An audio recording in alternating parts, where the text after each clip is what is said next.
Well, we are talking Baz Luhrmann's Elvis. And it was probably on the onside of this trailer that a lot of us realized that like there hasn't been a Baz Luhrmann movie in 9 years. Great Gatsby was the last one, and that was a totally different world back in 2013.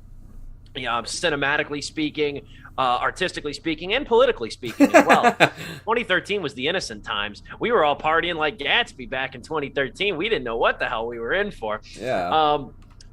I couldn't even spell pandemic at that age.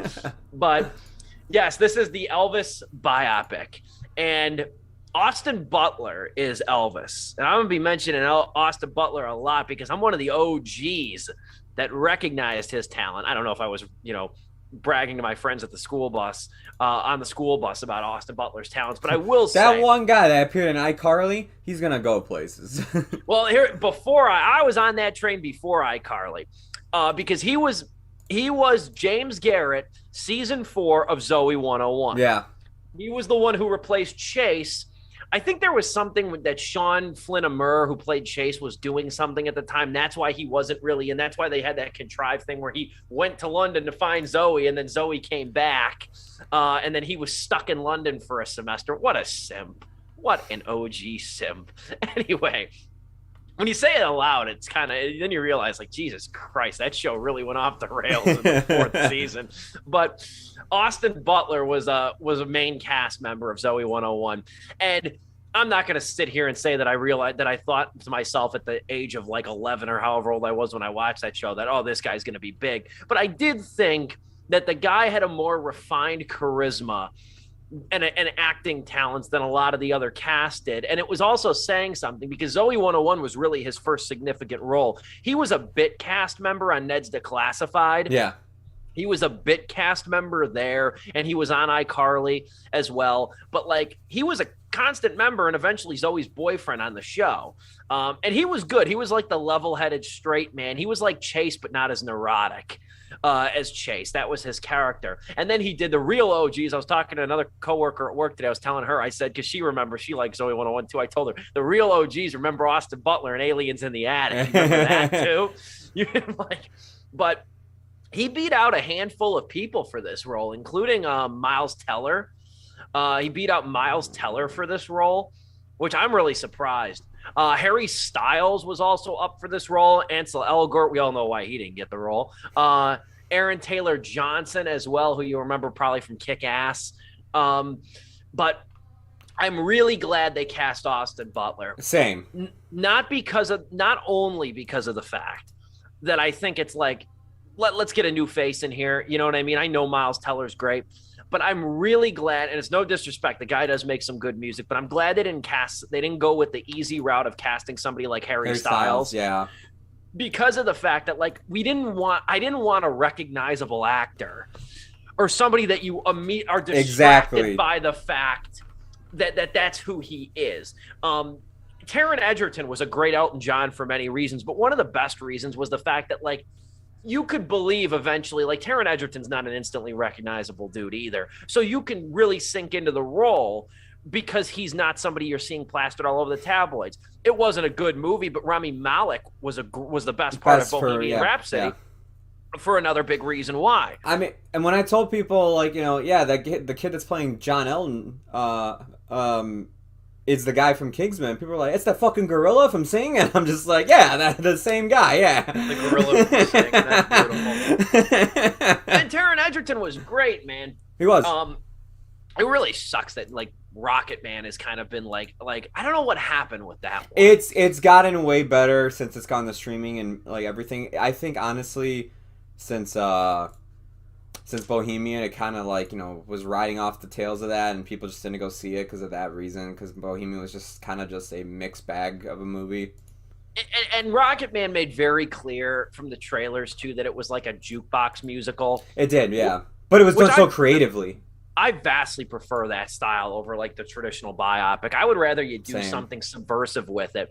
But Austin Butler, I bring him up and I harp on him because he is easily, in my opinion, the best part of Elvis.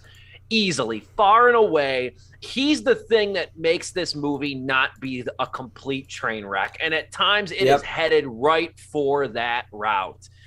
this movie. You know what you're going to get with Baz Luhrmann. He's never done a biographical movie before, which is kind of interesting as well. He's never done a movie like this. He's done Moulin Rouge. He's done Romeo and Juliet. He's done The Great Gatsby. And I admire Baz Luhrmann. I'm a big fan of The Great Gatsby movie. I can't stand Romeo and Juliet. I thought that was awful. I hated that one. Moulin Rouge I liked. I admire Baz Luhrmann because he's got a real sense of style. He's clearly an auteur. You could tell I would not want to work with him because I could tell he micromanages everything. He just gives off that impression that he micromanages everything. He's a fashion mogul as well. So you could tell that he has complete and total like autonomy. I don't know if he has final cut privileges, but he absolutely has complete and total autonomy over his projects. And as I say that, Dominic joins us. Dominic, we were a little bit worried there for a moment. How are you, my friend? I am doing okay. Yeah, just woke up from a nap that took way too long. I've been there. I was kind of leading that way. Me and Joe thought you were protesting a recent really poor Supreme Court ruling, so we were going to give you an excused absence if that was the case.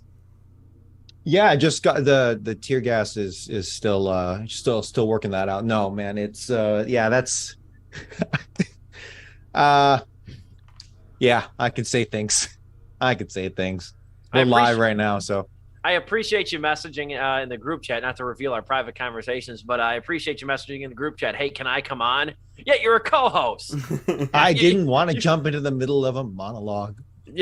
Oh no, somebody had to shut me up. But I'm just still kind of monologuing over here about Elvis. But I guess I'll just say this after waxing poetic, and I will do that again about Austin Butler. And I just went to my Austin Butler. I knew him first with Zoe 101, so he didn't miss too much. Yeah, you wanted his Austin Butler hipster rant. Yes, indeed. I did. And it was a good one, too. But my relationship with Elvis, too, has always been kind of a complicated one. My parents weren't Elvis fans. They're not Elvis fans. My grandfather raised me on classic country music. So I just didn't really get into Elvis that much. The only song that's on my phone is Burnin' Love because that song's an eternal banger. And I mentioned this in the review. I won't go too long-winded on this, but like when I had to work the request hour at the old station, there was this woman every single day requested Elvis. Every single day. Once in a while, and it was a breath of fresh air when she requested Jailhouse Rock. But every day it was Suspicious Minds. Every day. I could go my entire life without ever hearing that song and its phony fake fade out. Like I've never liked that song even before this. I can't stand it now. And don't get me started on the Christmas season when I had to hear one of the bottom 10 worst Christmas songs of all time is Elvis Presley's Blue Christmas. One of the worst Christmas songs of all time. Bottom 10, maybe bottom 5. But I like In the Ghetto, too. That's another Elvis song I've always liked is In the Ghetto. But I've not had a real, sterling relationship with Elvis. So, like, it was weird that I felt really excited for this movie. And I've kind of realized, too, that maybe that was a little bit of a mistake. Joe, since he was here first, Joe, you can give your general thoughts on Elvis, then we'll go over to you, Dom. I'm going to start with the Austin Butler thing, too, because, I mean, yeah, he is the best part about this movie, man. Like, his performance, especially to me in the second half of this movie where it's Elvis being, when he's older, not as young. Dude, they add prosthetics onto his face and everything, and the guy, it is almost uncanny how much he looks like Elvis later on in this movie. And the thing I like about Austin Butler's performance, and it was something that had me worried ever since they announced this movie. It made me even glad once they actually chose this actor, because, Steve, you brought the best point about it, which is he's not really well known, so it'll be easier to swallow him as Elvis compared to someone like the suggestions that you were bringing up that Hollywood had, which was Harry Styles, Miles Teller, and various other people. Austin Butler plays this role so damn cool and laid back. He doesn't act like those Vegas Elvis impersonators. He doesn't phone it in or anything. It is so cool and laid back the way he plays Elvis that it's just like, dude, man, like this made me want to but this is gonna be such a nerdy reference. pop into fucking Fallout New Vegas, join the street gang known as the Kings, which impersonate themselves as Elvis, and just be as cool as them impersonating Elvis. Like, the way his performance is throughout this movie, it's very well done, man. It's to me, it like I've seen people say Oscar contender, along with Dan Schneider even saying it. I have to agree almost. I mean, I don't know if this is gonna be the winner, but hell, man, I mean, like, this is one hell of a good performance. And it made me, like, it carries this movie, man. It saves this. Steve, you were talking about a train wreck. It didn't get there for me, but there are moments where it almost does. It's saved by Austin Butler's performance. Now, I will say, and I'll pass it off to Dom, because I'm sure we're all going to want to talk about this guy. The other name on that poster, Tom Hanks, is a reason why this movie almost fell apart for me. I will get into more of that later, but the biggest positive I could say about this movie is Austin Butler, as well as the production design. I mean, it's Baz Luhrmann to the max. If you like Baz Luhrmann's production with Moulin Rouge, or even what he did with Great Gatsby, you'll enjoy this here too. Sometimes I didn't enjoy the modern music popping up. I wasn't crazy about it in Great Gatsby, and I wasn't crazy about it here.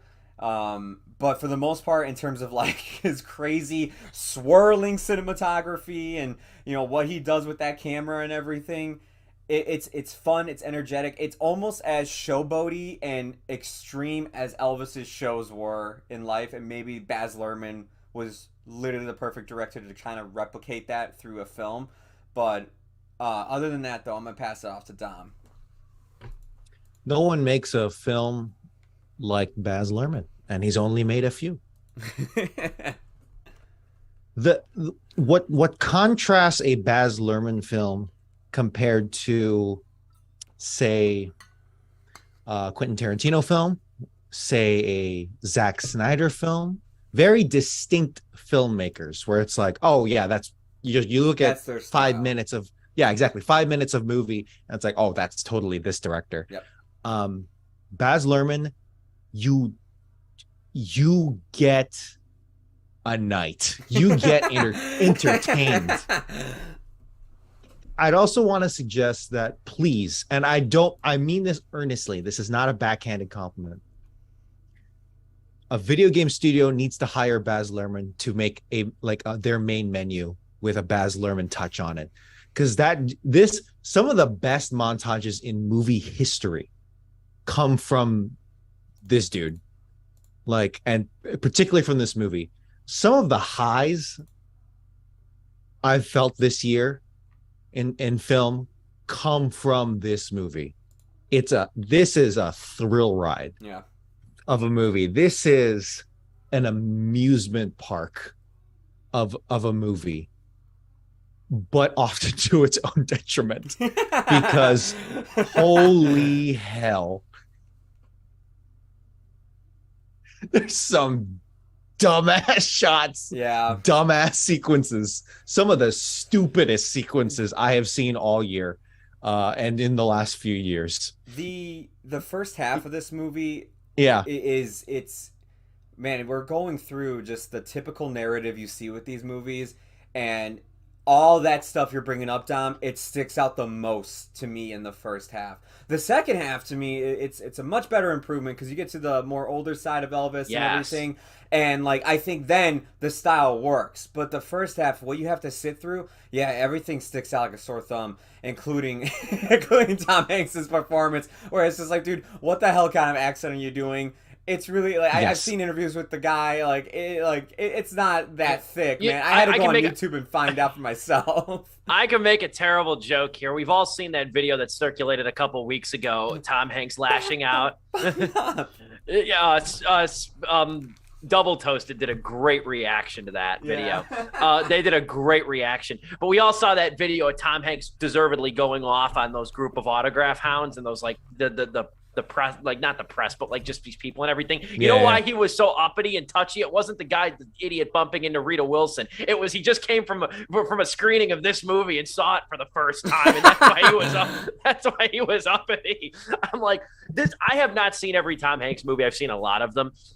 I'm almost just knowing what a veteran he is in every respect, I almost feel comfortable in saying this is his worst performance by a mile. This is bad. And people have, I've talked to a lot of people about this movie since, a lot of friends, coworkers, etc. And I tell them the same thing. I said, Austin Butler's awesome. Austin Butler deserves an Oscar nomination. Tom Hanks deserves a Razzie nomination. This is bad. It is bad. I've never seen like just a high A-list caliber actor such as Tom Hanks be compared like on screen with someone mollywopped by a 30-year-old who started on Nickelodeon.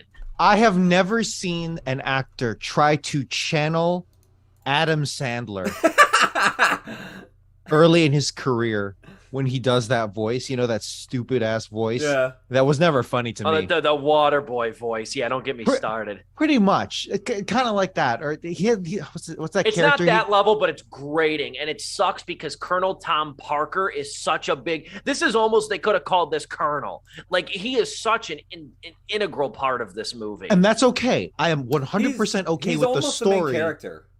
Yeah, that's fine. That I'm totally okay. This is like a Judas and the Black Messiah. Yeah. Tom Hanks ain't going to get an Oscar for this, so we don't have to worry about fighting over credit over here. You know? Exactly. But you're right. I'm okay with that framing. But it took me out of it so bad. When I'm sitting there, every time your character comes on screen, and I'm thinking like, who could have I cast that's better than this? Every time you're on screen, completely out of it. I don't know. Who has an accent? Christoph Waltz? I don't know. Jeff Bridges, man. I don't give a shit. Like... Sure. Jeff Bridges. I would almost throw... I don't know if he's old enough, but like... I mean, Tom Hardy maybe even too. I know he doesn't have a natural accent, but I'm like... No. You know what, man? I can see Tom Hardy doing the same exact dumb decision with an accent. That's true. Bridges, I think, would be great. Bridges might be a little rustic, but like Bridges would have been good. Or just don't give him an accent, or give him like just at that point bend. You're gonna get ripped if the Elvis impression's bad. There ain't no Colonel Tom Parker stands in the year of our Lord and Savior 2022. There, you know what I mean? So like you could kind of had a little bit of creative liberty with this thing. I think you know what also helps is that Elvis kind of did talk like that, and that is acknowledged in the movie where it's like, damn, he's just so from the South. Whereas Colonel Tom Parker, at no point does, and I was waiting for a character to go like, why do you sound like you're like this? Why do you sound the way that you are? But no one ever acknowledges it. Tom Hanks looked up people who like belong to no country, and then he was like, I found this man, Tommy Wiseau, who's very interesting. No country for old Hanks. We brought up Double Toasted earlier with the whole Tom Hanks reaction video where he told people to back away from his wife. I watched the review after watching this movie. I need to see that. They compared Corey Coleman compared his accent to a Nazi Elmer Fudd. And I thought, you know, that's almost too perfect. Yeah, and I hate to dunk on Tom Hanks, man, because too. like I mean he is like, and I think it was actually Coleman who said this. He was like, after Bob Saget now, and Bob Saget, filthy comedian, different thing, but it's like Mr. Rogers is long gone. Tom Hanks is kind of like America's dad figure at this point in time. You know, I can't, if you had another name out there, throw it out. We can debate. But like Tom Hanks though is kind of taking on that role. I don't think you take it on. You just kind of get, you know, just kind of gets emblazoned on you in so many words. But like, yeah, that's the thing though, is that it feels bad or even wrong to keep dunking on him, but no, he's bad here. Like it is one of the year's worst performances, and it wouldn't be such a big deal. And maybe I'd be a little bit kinder to the framing of this, like Dom is, if he wasn't so integral to this damn thing. Like he's in this thing almost as much as Butler, for the most part. I mean, he gets top billing, I think, too, right, over Butler. Oh, absolutely, yeah. He's a bigger actor.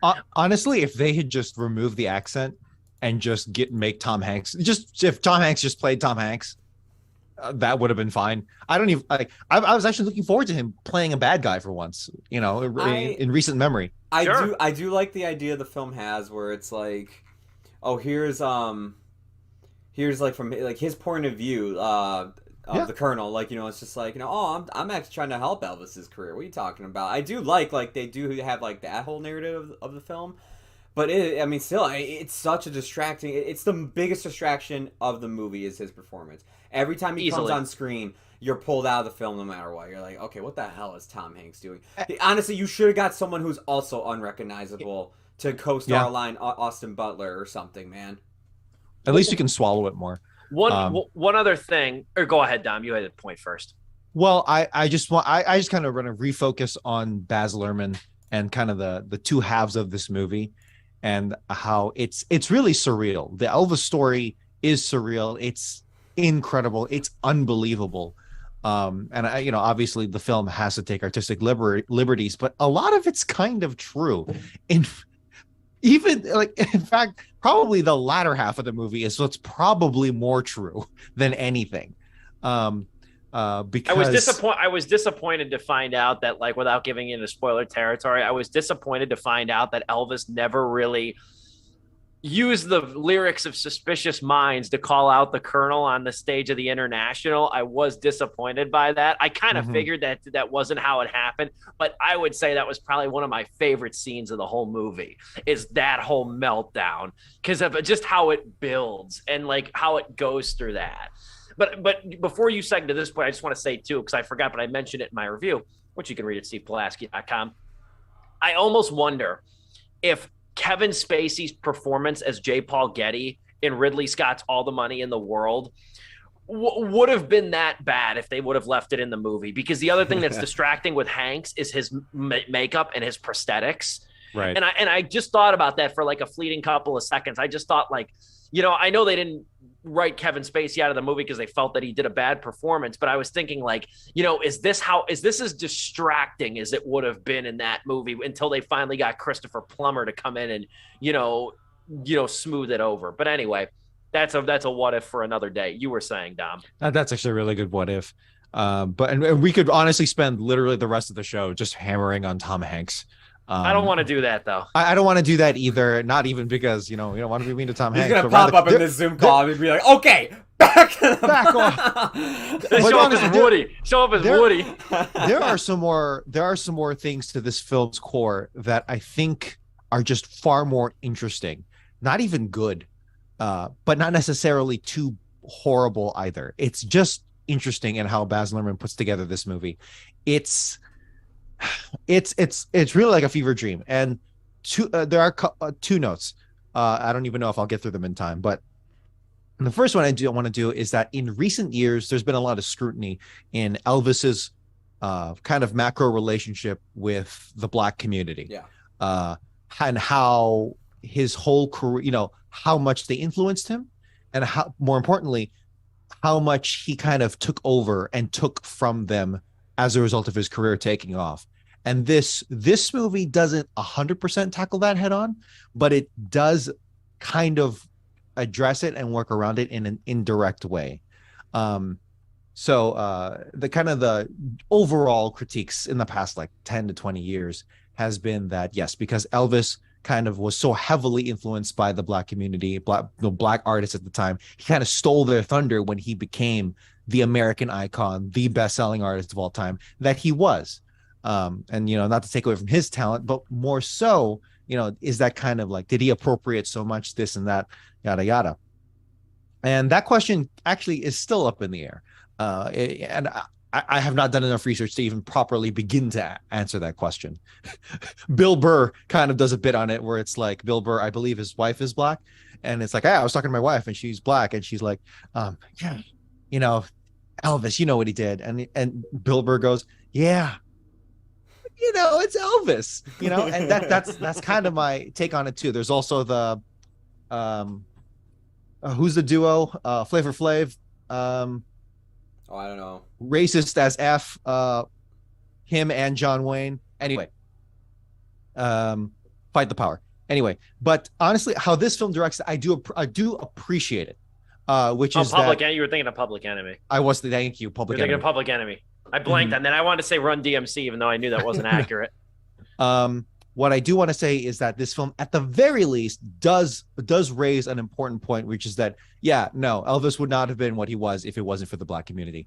And they constantly, in fact, some of his most iconic early works, like Hound Dog, he doesn't do them.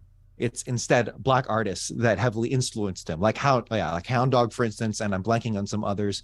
And there are points even later on in the film where, you know, he's doing his song, but literally side by side, they're cutting back to his Black roots and, you know, his influences. So at the very least, even if it doesn't 100% tackle it, like how they don't tackle his visit with Nixon and that direction he went on, but at the very least, they do acknowledge that, yeah, none of this would have been possible if not for the massive Black influence.